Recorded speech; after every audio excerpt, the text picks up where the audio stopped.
Hello aspirant. जैसा कि आप लोग जानते हैं कि कल के लेक्चर में हमने यूरोपियों के आगमन में, अल्बुकर्क के बारे में, फ्रांसिस्को डी अल्मेडा के बारे में, कार्टस प्रणाली के बारे में, नूना दे कुन्हा के बारे में, इन सब के बारे में डिटेल से पढ़ा था। और आज हम इसमें यूरोपियों के आगमन में स्वाली का युद्ध पढ़ने वाले हैं। तो देखिए, स्वाली का युद्ध जो हुआ था वो ब्रिटिश और पुर्तगालियों के बीच हुआ था। क्यों हुआ था? क्योंकि जो स्वाली का युद्ध है, अब धीरे धीरे हम आगे बढ़ते हुए देखते हैं कि क्यों और क्या कारण रहे थे स्वाली के युद्ध के। तो आइए शुरू करते हैं। बात करें स्वाली के युद्ध का, तो जो स्वाली का युद्ध है वो पुर्तगालियों एवं ब्रिटिशों के बीच लड़ा गया था। स्वाली अभी जो है सूरत के निकट स्थित है और स्वाली वर्तमान में कहाँ पे है? सूरत में। ठीक है। स्वाली के युद्ध का मुख्य कारण था, क्या सब रहा है इसका मुख्य कारण देखते हैं। तो सबसे पहला जो कारण रहा है, ब्रिटिश सूरत में व्यापारिक कारखाना शुरू करना चाहते थे, परंतु इसका विरोध पुर्तगालियों ने किया था।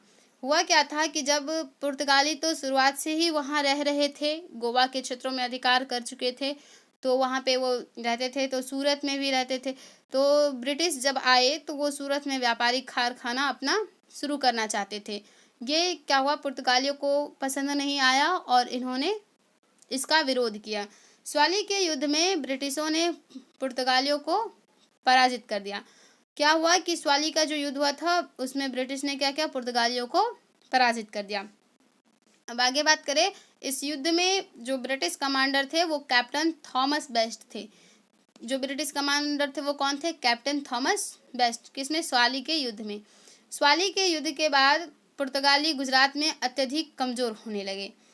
क्यों होने लगा अत्यधिक कमजोर? क्योंकि आप जानते ही हैं कि अगर कोई युद्ध होगा तो उसके जो आर्थिक हैं, राजनीतिक, सामाजिक सभी पक्ष बिगड़ जाते हैं, तो ये कमजोर होने लगे। परंतु 1661 में ब्रिटिश राजकुमार चार्ल्स द्वितीय ने पुर्तगाल की राजकुमारी कैथरीन ब्रगेंजा से विवाह किया था। हुआ क्या था? अब इसमें एक नया जो बात है वो क्या है कि 1661 में जो ब्रिटिश के राजकुमार चार्ल्स द्वितीय थे, उन्होंने पुर्तगाल की राजकुमारी कैथरीन ब्रगेंजा से विवाह किया था। किसने? जो राजकुमार था चार्ल्स द्वितीय, उसने ब्रिटिश राजकुमार जो था ब्रगेंजा से विवाह किया। तो जाहिर सी बात है, विवाह करेगा तो दहेज तो उसे मिलेगा ही। तो दहेज में उसे बम्बई मिला था, दहेज के रूप में। देखिए, विवाह के दौरान ब्रिटिशों ने बम्बई को दहेज के रूप में प्राप्त किया था। और किसने दिया था? पुर्तगालियों ने। अपनी बेटी का विवाह किया तो दहेज तो देंगे ही, तो दहेज दिया था, इसलिए इन्होंने। ज्ञातव्य है कि अकबर ने पुर्तगालियों को हुगली में कारखाना स्थापित करने की अनुमति दी थी।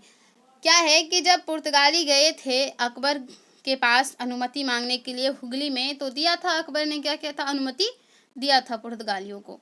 लेकिन शाहजहां के शासनकाल के दौरान मुगल और पुर्तगाली के बीच मतभेद उत्पन्न हो गया था। जब इसके बीच मतभेद उत्पन्न हुआ तो शाहजहां ने क्या किया, हुगली को उसे वापस ले लिया। किसे? पुर्तगालियों से वापस ले लिया, छीन लिया, जीत लिया उसे। क्योंकि पुर्तगाली के टाइम में जो हुगली था ना, वो क्या हो गया, लुटेरा जगह बन गया, वहाँ से लोग लूटने का काम करने लगे, इसलिए शाहजहां ने वापस ले लिया। आगे बात करें, पुर्तगाली के पतन के कारण क्या रहे हैं भारत में। अब आगे बात करने वाले कि पुर्तगाली के पतन के कारण क्या रहे हैं भारत में। वैसे जिसका भी उत्थान हुआ है उसका पतन तो होगा ही, ये जाहिर सी बात है। तो देखते हैं क्या क्या कारण रहे हैं इसके पतन के। तो भारत में अल्बुकर्क के उत्तराधिकारी बेहद कमजोर थे। जब अल्बुकर्क था यहाँ पे वायसराय, तो उस टाइम सही था, लेकिन उसके बाद यहाँ जो उसके उत्तराधिकारी बच गए वो कमजोर हो गए थे। वे भारत में पुर्तगाली व्यापार के विस्तार में महत्वपूर्ण भूमिका नहीं निभा पाए।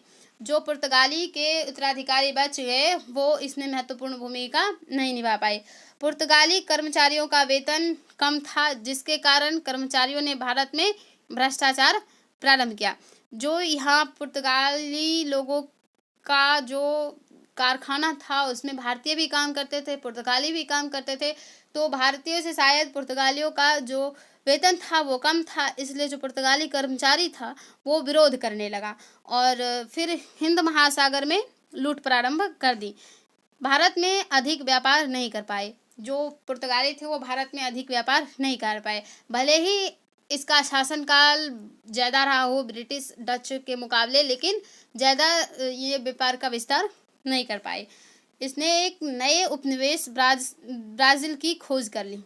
जब ये यहाँ पे नहीं कर पाया व्यापार का विस्तार, तो इसने क्या किया, नया उपनिवेश ब्राज़ील खोज लिया। पुर्तगाली कंपनियों की प्रकृति सहिष्णु नहीं थी।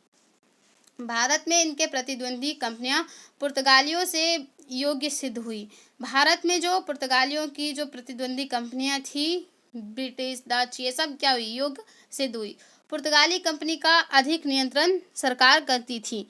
पुर्तगालियों के पास व्यापार की क्या थी, पर्याप्त तकनीकी नहीं थी। जैसे ब्रिटिशों के पास पर्याप्त तकनीकी थी, वैसे पुर्तगालियों के पास नहीं थी।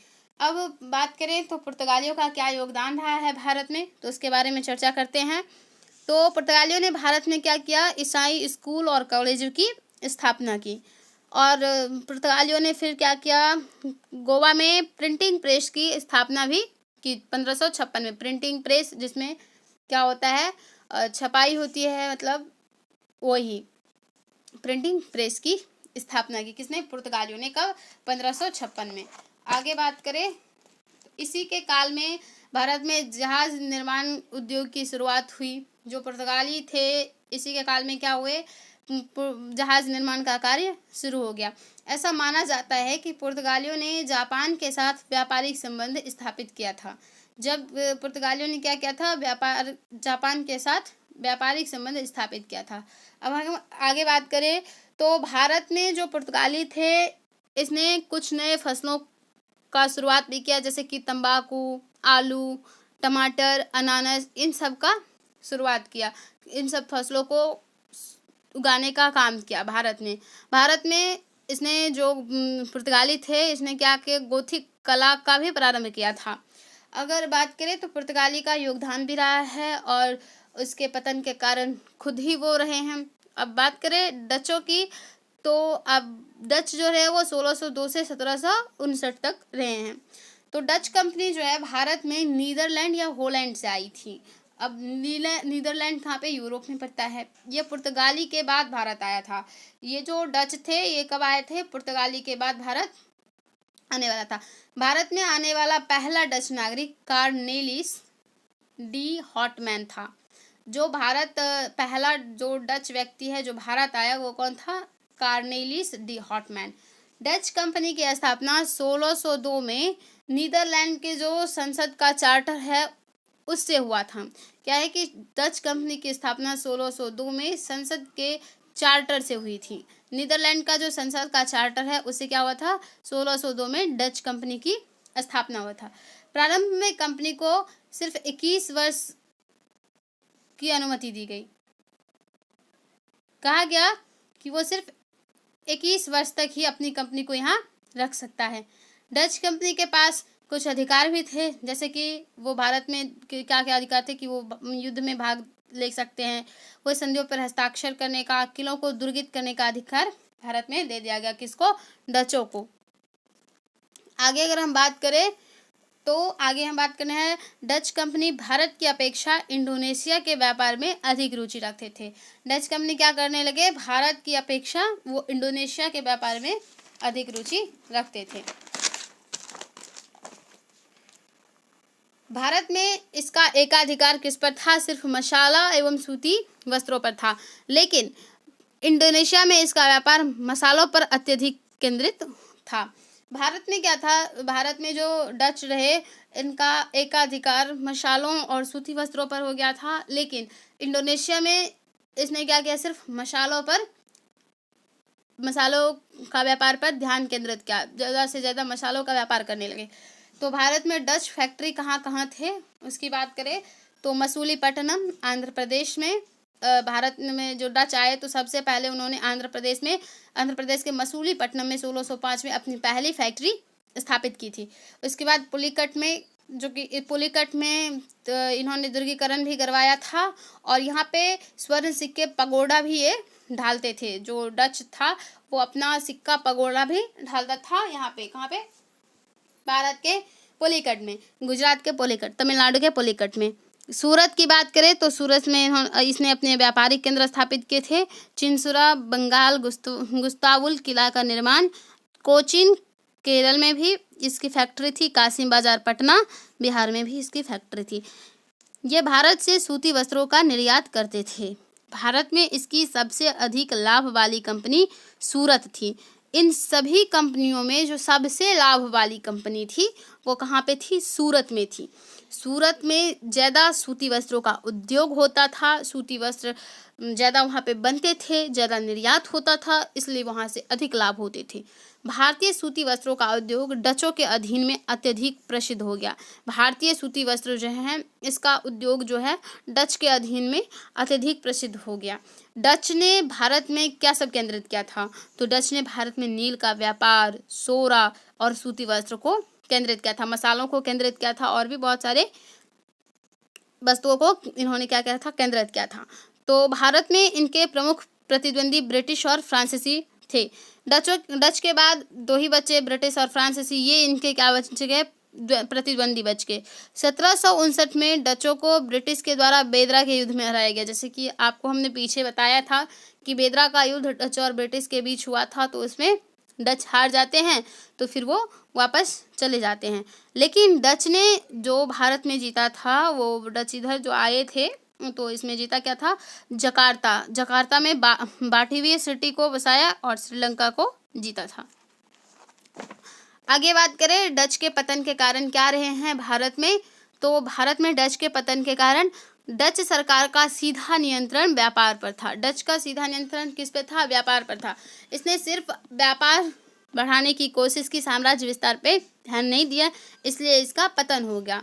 भारत की अपेक्षा इंडोनेशिया के व्यापार में इसको अधिक रुचि हो गई।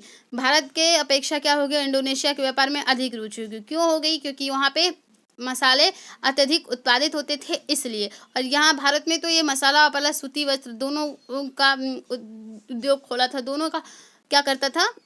आयात निर्यात, इसलिए। लेकिन जो भारत में है तो इंडोनेशिया में है, ये सिर्फ मसाले के लिए आया था और इंडोनेशिया में इसकी अधिक रुचि हो गई। ब्रिटिश के मुकाबले इसकी जो नौसैन्य शक्ति थी वो कमज़ोर थी।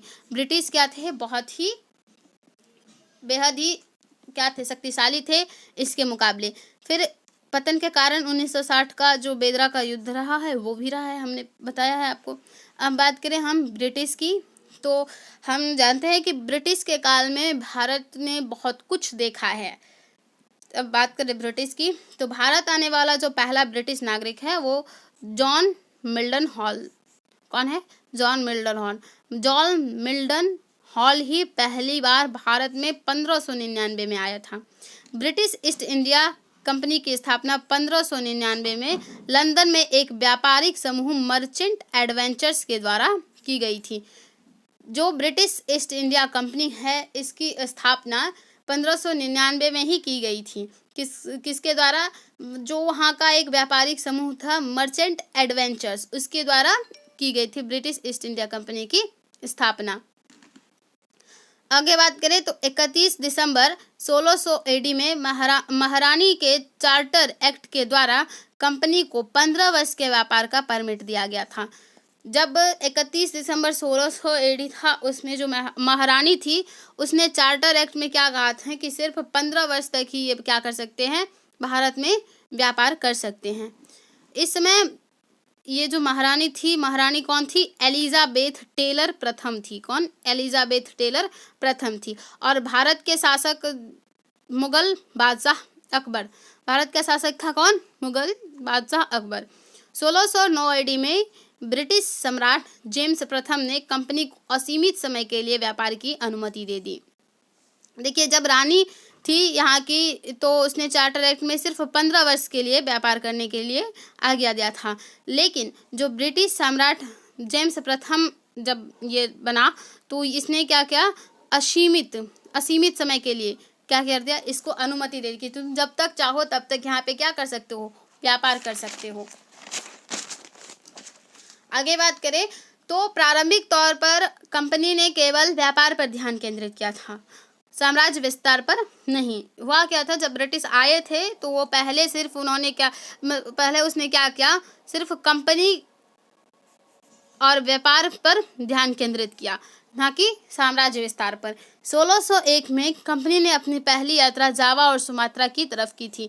जावा और सुमात्रा पर, ये भारत आने से पहले ब्रिटिश जावा और सुमात्रा की तरफ गए थे। 1604 में ये अपनी कंपनी भारत की ओर लाते हैं। 1604 में क्या करते हैं, भारत की ओर बढ़ते हैं। 1608 में ब्रिटिश सम्राट जेम्स प्रथम ने एक राजदूत विलियम हॉकिंस को जहांगीर के दरबार में भेजा। जब 1604 में भारत की ओर बढ़ रहा था तो फिर ये 1608 में क्या किया, जो यहाँ का शासक था जेम्स प्रथम, उसने राजदूत को जहांगीर के दरबार में भेजा। हॉकिंस को, जो कौन था, राजदूत विलियम हॉकिंस, इसको जहांगीर के दरबार में भेजा कि जाओ तुम जहांगीर से अनुमति लेके आओ कि हमें वो व्यापार करने देगा कि नहीं करने देगा। तो वो अनुमति के लिए आया था, तो जहांगीर ने हॉकिंस को अनुमति भी दे दिया। हॉकिंस कौन था उसके बारे में थोड़ा सा देख लेते हैं। हॉकिंस फारसी भाषा का एक विद्वान था। जहांगीर ने हॉकिंस को 400 का मनसब भी प्रदान किया था और खान की उपाधि दी थी। जब हॉकिंस आया तो उसको क्या किया था, 400 का मनसब प्रदान किया था और इसे खान की उपाधि दी थी। अनुमति मिलने के बाद ब्रिटिश ने भारत में कुछ कारखाने स्थापित किए। जैसे कि जानते ही हैं, अगर अनुमति मिल जाए व्यापार